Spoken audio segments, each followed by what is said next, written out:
دعا کی کیا حقیقت ہے, کیا دعا نصیب بدل سکتی؟ مجھے ایسا لگتا ہے جب ہمیں اللہ کو جب ہمیں خوش کرنا ہوتا ہے تو ہمارے دل میں اس چیز کی خواہش ڈال دیتا ہے جو پہلے سے ہمارے نصیب میں لکھی ہوئی تھی, اور جب اسے ہمیں سزا دینی ہوتی ہے, آزمائش سے گزارنا, تو اس چیز کی خواہش دل میں ڈالتا ہے جو نصیب میں نہیں ہوتی.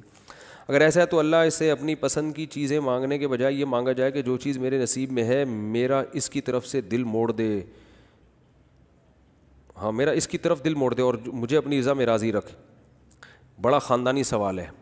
انہوں نے کہا کہ ہمیں کیا پتہ مقدر میں کیا چیز ہے کہ کیا نہیں ہے, تو ہم بعض دفعہ ایک چیز چاہتے ہیں مقدر میں نہیں ہوتی, خامخواہ کی ٹینشن ہوتی ہے, تو ہم یہ دعا مانگ لیں اللہ کہ جو چیز مقدر میں ہے اسی کی چاہت پیدا کر دے. کیا خیال ہے؟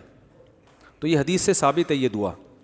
اس کے الفاظ کا مفہوم یہ ہے کہ اے اللہ جو چیز تجھے محبوب ہے نا تو میرے دل میں بھی اسی کی محبت ڈال دے, اور جو جن چیزوں کی محبت میرے دل میں ہے لیکن وہ مجھے ملنے والی نہیں ہے تو ان کے نام ملنے کو اپنی محبت کا ذریعہ بنا دے. کچھ اس طرح کے الفاظ ہیں, اس وقت پوری دعا ذہن میں نہیں آ رہی, پھر اگلے ہفتے بتاؤں گا انشاءاللہ.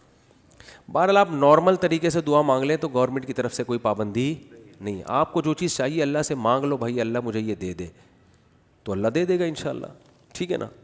تقدیر کا علم تو اللہ کے سوا کسی کے پاس نہیں ہے, ہمیں نہیں ہے.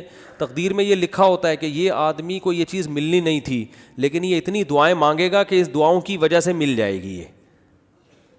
تو تقدیر, دعا جو تقدیر کو بدلتی ہے نا, اس کا یہ مطلب ہے کہ دو قسمیں ہیں تقدیر کی, ایک معلق اور ایک مبرم. معلق تقدیر میں لکھا ہوتا ہے جس کو چھوٹی تقدیر کہہ سکتے ہیں, اس میں لکھا ہوتا ہے اس کو یہ چیز نہیں ملے گی, لیکن اللہ کے علم میں یہ بات ہوتی ہے کہ یہ اتنی دعائیں مانگے گا کہ اصل میں تو ملنی نہیں تھی لیکن میں اس کی دعاؤں کی وجہ سے دے دوں گا.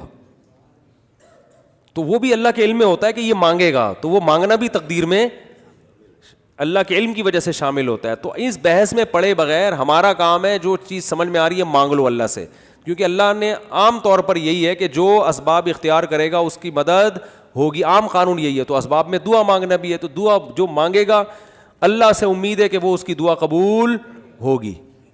ہم نے اسی جذبے سے مانگنا ہے.